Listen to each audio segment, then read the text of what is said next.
Welcome to this Zentangle Quickie. My name is Heather Hartwick Gladden. I'm a certified Zentangle teacher. And today we're going to take a look at the Tangle Dotty from CZT Angie Gittles.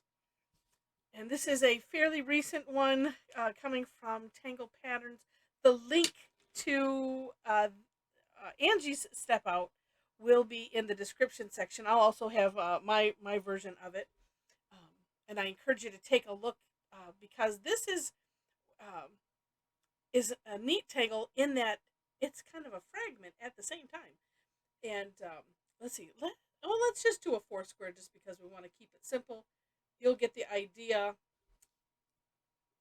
Maybe I'll do one box and then we'll fill in the rest so I can explain the whole fragment idea just in case you don't know what the heck I'm talking about. All right. So, like I said, I'm going to do a four square because I want to keep in line with making these relatively quick. Just kind of give you the nitty gritty on how to do the tangle and some ideas too. All right. So once you have your grid, however many spaces you want to have in it is fine. And oh, you know what? Here's what I'm gonna because I want this to turn out a certain way. I'm gonna do this side first. All right. So in your boxes, you're gonna start off with a diagonal line, and well, I'll explain the tangle first. I'm stopping myself from going in a different direction. All right. Then on two sides, and of course, then you'll pick the sides, and they're adjacent sides, and I'm going to pick this one here. We're going to do a nice curved line coming from, from going from one side to the other, like so. Then we're going to just put some little filled in orbs, or sometimes we'll call them like black pearls, or um, however you want to call it, large dots. And this one, I'm going to decide if I want to put a little shine in them or not. It's kind of hard to do it um, ahead of time because we have this line. So because we're drawing the orb like that. Usually I would put an orb within, but that's not going to work to do this. So I'll just decide if I want to use the old white jelly roll afterwards. All right. Then she has us in on either side of this the curved line, just putting. They're not straight lines. They're not curved. They're kind of curved, but I'm also flicking my pen so that way you see how it tapers versus, let me flip this over. So flicking the pen, you see how it tapers, right? Versus deliberate start and end. So doing it this way creates this. It's like shading with the pen instead of with the graphite, and it's even if you come back and shade with the graphite, it's a really neat effect. I kind of think of it as a little kind of old worldy. All right, so this is the tangle. Now, what's neat about fragments is where before we really well, actually, I know that it happened before Zentangle said, "Hey, let's call this fragments, and we'll call the grid reticula," and that way the grid, using the word reticula, it can be any type of grid. It can actually it can be what I call it a tangle can turn into a reticula, like the way I like to do crazy Huggins is make it big enough, and then you can put tangles inside them, and so that then the tangle becomes the reticula, and then we put tangles inside of them. So the fragment concept is you have this, which is a fragment. I mean, this one, it is the tangle, but you can turn it into a fragment by turning it different ways. So what I'm going to do is I want to have these, well, actually, it's like a half seed shape, but these curve lines, I want to have them all, in these center spokes versus doing it the same direction each time. That's just what I felt like doing because I saw it on Angie's, and I thought that looked really neat.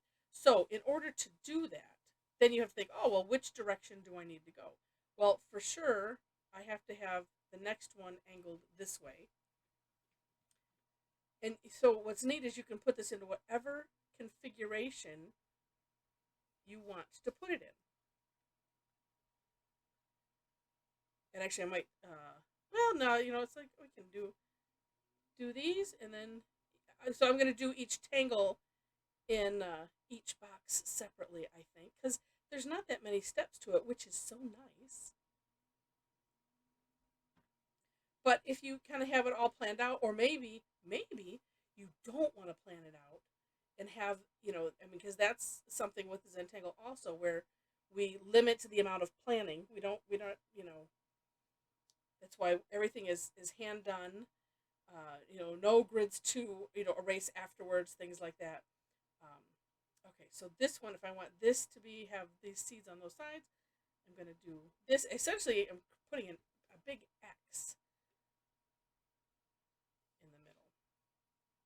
But yeah, so you can have this come off however you envision it, and it's just so neat. But yeah, so you can just put the diagonals whichever way you wanted to, if you want to kind of just have fun, and then decide, well, which two sides do I want to put these seeds on? I mean, it has to go. Um, let's see. Yeah, because you would have put it here and here. It has to go on either, the base, of the two of the adjacency is on either side of that diagonal line. Anyway, I mean, you can create some fun with it. I'm just, sometimes I like to think of games. And I'm doing this out of order, apparently. But that's okay, too.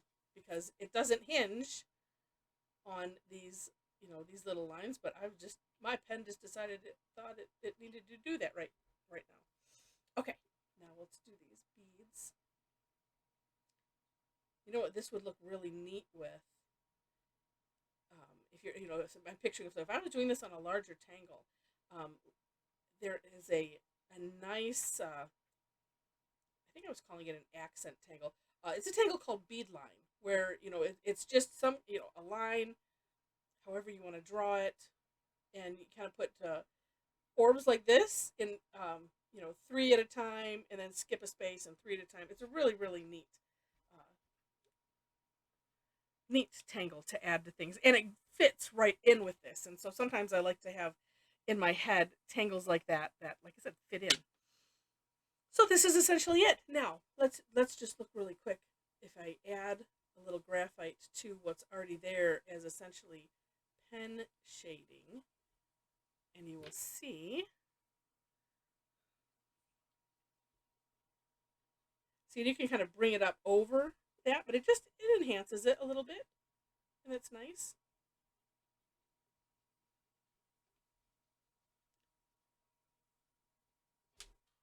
Yeah, adds even more depth, because you can, something about the extra gradient in my mind. But lots of fun to be had with this. So take a look at Angie's step out, because at the bottom, when you scroll past the actual step out, you will see where she did like what would that be? Yeah, 16 square, and did 4 different configurations. So that way you can kind of get an idea on what it might look like and how you might want to do it.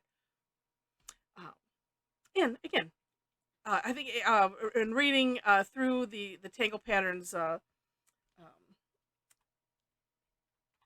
emails that we get, Angie's been going through a bunch of her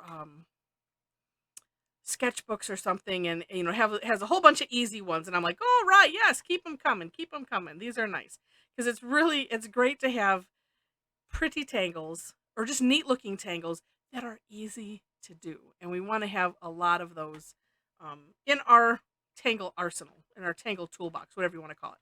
All right, so with that, I hope you enjoyed it. If you did, would love to have a thumbs up on the video. Feel free to share it, and if you have not yet subscribed to the channel, I would love to have you be a subscriber, and of course that is free. If you are interested in classes, I do classes pretty much twice a week. I have a lot that are free. I have Thursday sessions that are free, and there's one on a Tuesday that's free, and the other Tuesdays are paid for, because I do have to keep bills paid and things like that. So I appreciate those that take those classes, and especially those that are part of my membership club. So that is on my website, link in the description box also. It's all below the step outs. But I have basically a subscription membership club, all access type of thing. And yeah, check it out. check us out for free if you've not attended one of my classes before, if this is the first of my videos that you've seen. And like I said, if you enjoy my goofy style, come and join us online. And then if you like it even more, then maybe join the club. All right. So with that, thanks so much for watching, and I wish you happy tangling.